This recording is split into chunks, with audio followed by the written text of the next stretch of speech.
that there is imminent danger to a child, that child is going to continue to be abused, that absolutely would break that penitent privilege. Well, we see that that's not the case as we continue reading through the trial transcript. But no duty to report to the authorities due to the client or the clergy penitent privilege. So Bishop Harrod, in bringing Lisa Adams back into the room each time, did he explain to you what he was hoping to accomplish? He explained that he was hoping that Lisa Adams would fix the situation, that Lisa Adams would leave the house with the children, thus not letting them be the victim of sexual assault or continued sexual assault.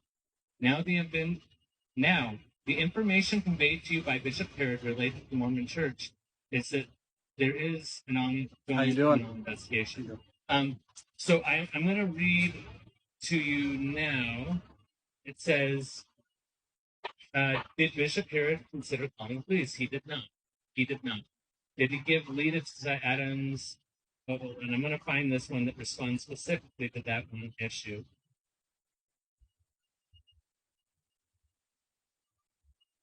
Okay.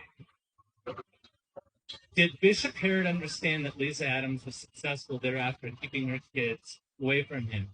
He believes that she was not. The counseling sessions continued, which that is one thing that they say in the Associated Press, that they met one time with Paul Adams and did not know whether or not there was continuing abuse, and that they only knew of one victim. Okay?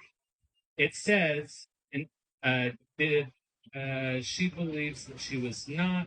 The counseling sessions continued with Paul Adams, to which Paul continued to explain that he was sexually assaulting his oldest daughter, M1, and did Bishop Harrod bring Liz Adams? And again, yes. He didn't have a count, but he said that there were numerous times that he brought her in. So it wasn't just one time that Lisa Adams heard this. No. And he couldn't tell me the count. He said that it was numerous counseling sessions. Did Bishop Harrod say how long, the amount of time these counseling sessions transpired with Paul Adams, and with, where he would bring Lisa in? As far as the duration of minutes, no. And I don't have it laid out well. I didn't prepare this except for the last 3 minutes. But did Lisa Adams respond to what she planned to do? Again, she responded she would just do her best to keep her children away from Paul. Did Bishop Harrod understand? I'm repeating myself. Yes, he did. Said he didn't have a count, but there were numerous times he brought her in. I want to read, did during the counseling session. Okay, here we go. This is the one that I wanted to explain. During the counseling session, Paul Adams explained to Bishop Harrod that he was visually taking video. I'm not going to read that part. That's, and that was conveyed. He described to me that it was between 2011.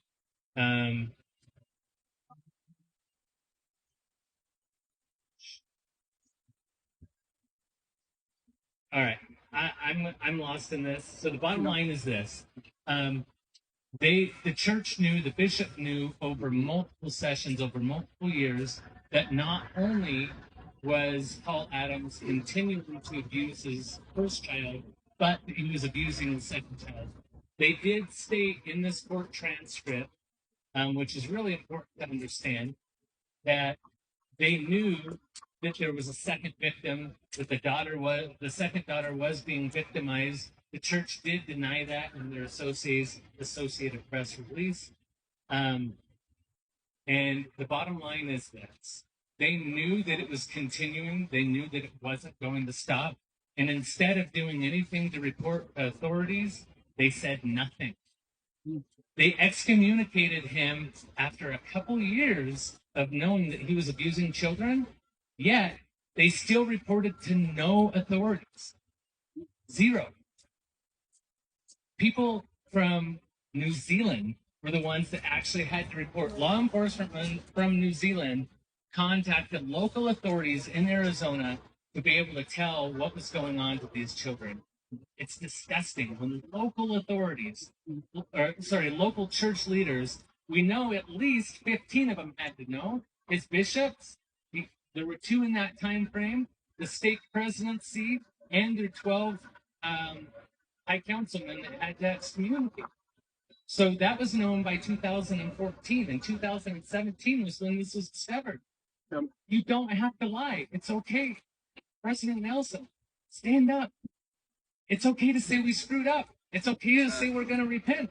It's okay to say that we're going to do better. Look, one of the things that you guys are concerned about is hiding behind internet privilege because you think that maybe people won't come forward and confess anymore. Well, guess what?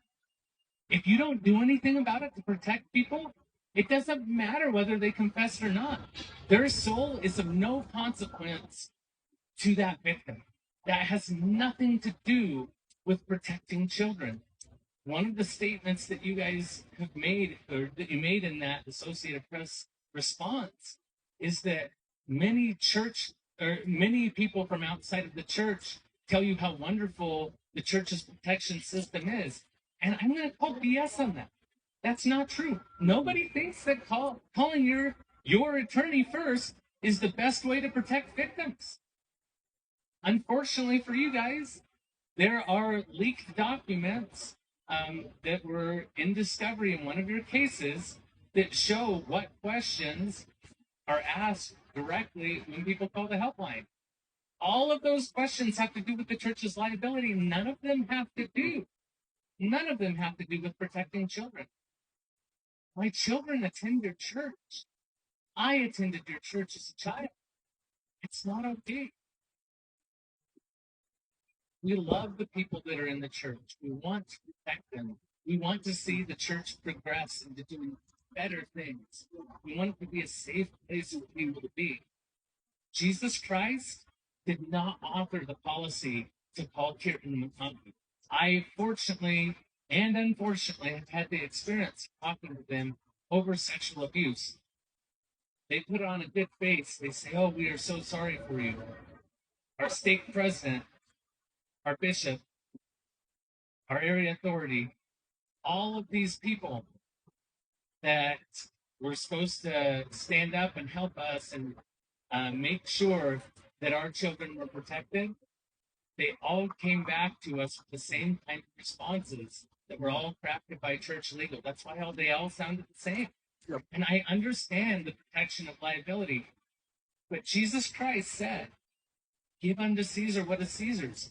If you have sexual abuse victims that are out there wherein the church is screwed up, great. Stand up. Pay up. There's tort law for this. You guys know that. It's not hard. You don't have to victim shame. You don't have to tell people that they're being greedy. So I do want to say, if you guys are put into a situation, I mean, I understand the concern for legal liability. My personal belief is that you guys are towards $1 trillion institution. Great, God bless you. Figure it out. Use that money to help other people. Please do a lot more of that for sure. But I would say, if you have the opportunity to get sued by somebody, would you prefer that opportunity to be sued came from a victim, from somebody that's been abused and hurt? Or if you stand up and let all the abusers know, hey, guess what? If you come in and report or tell us of something, we're going to report. We're going to make sure that at least people are aware, at least people are protected. And you get sued by those people, great. I'd much rather have that lawsuit. That's the lawsuit you want.